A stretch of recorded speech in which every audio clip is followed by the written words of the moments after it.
Hello and welcome to this week's Preps Preview alongside Justin Conn. I'm Leroy Bridges. Week 1 in the books.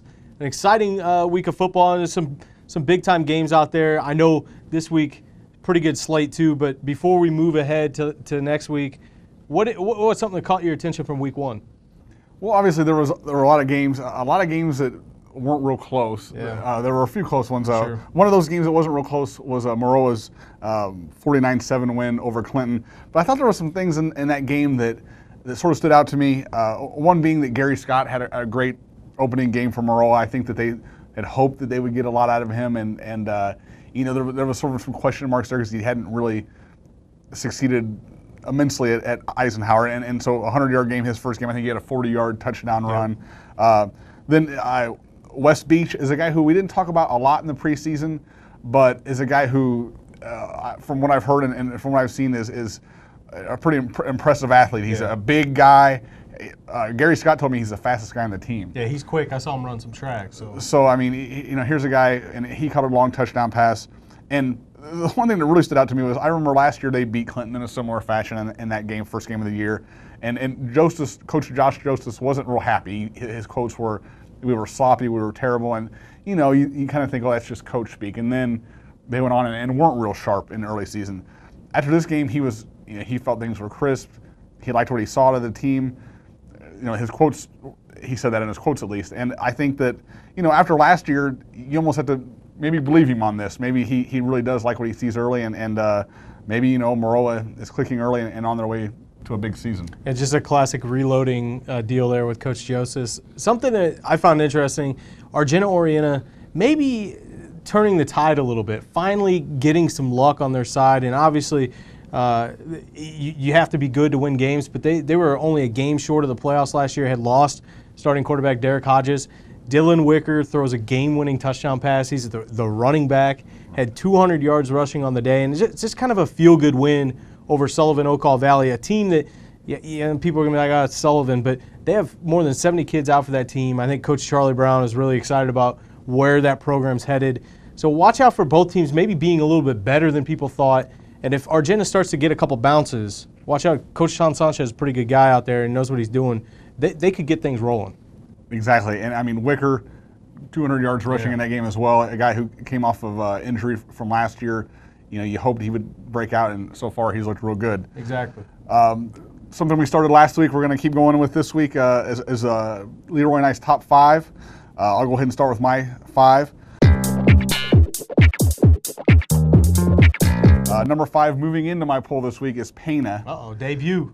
The Panthers. The Panthers, they're a team that we kind of overlook early in the season a lot of times because there's no big stars on this team. They lose everybody. This is the last 2 years now. They've lost everybody from playoff teams. And so you're like, well, this is the year they kind of fall off. And a big win to start off. They beat Roxana 26-0. Again, I'm not quite sure who to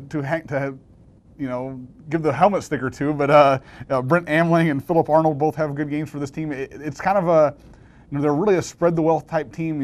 Everybody, contributes. And a lot of times when you hear that, it's sort of a red flag, like, oh boy, this is, they don't have a star, but Coach Al Stupek seems to make it work, and they're number 5 in my poll.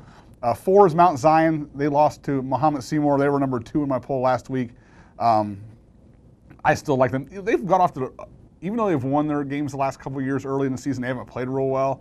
I think maybe this is another, that happening again. They lose to Muhammad Seymour, but again, a very good team, and I still like Mount Zion to have a big year. Number 3, St. Teresa. They roll in the first game like they always do. I believe they did score a touchdown on their first play from scrimmage. You predicted that last week. Right. Maroa, Forsyth, my number 2 team. They move up to number 2 this week after their win, and again, Tuscola, number 1. I think we talked about that we thought they better have a running clock in that game or we'd be disappointed in them. We thought that wouldn't be the type of performance they were looking for, and they got there. Yeah, they got there. Winky threw for like 280 plus, I think. Some of them are around there. They're my number 1, but we'll start at 5. Monticello, a new team for me. The Sages, not impressive. Everybody's like 20-2 win over Meridian, boo-hoo, this and that. But, I think it's a different type of Sages team this year.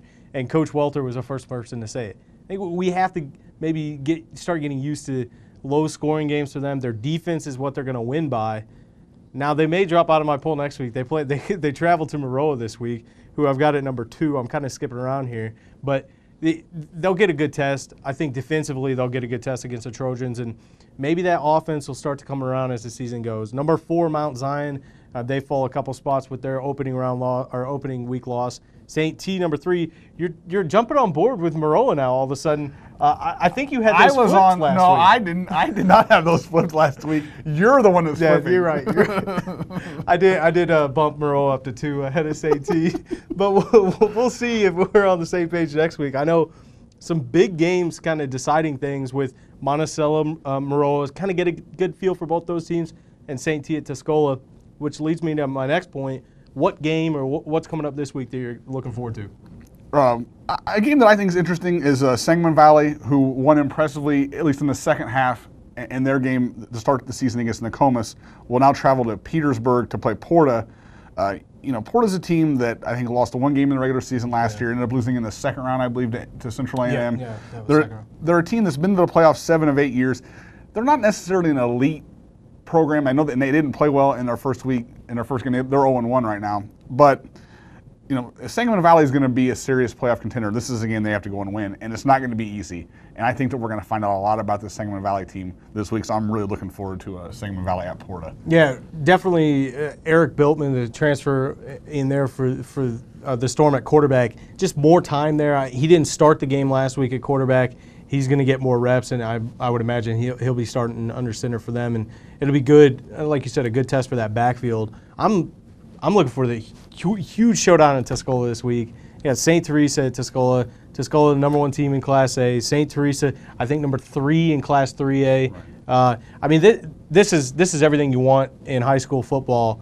I think just looking at it on paper, I give the edge to Tuscola, just because of everything they can do offensively. And I know at times last year St. Teresa's secondary was troublesome, and that's not the weak link you want going against Winkie in that offense.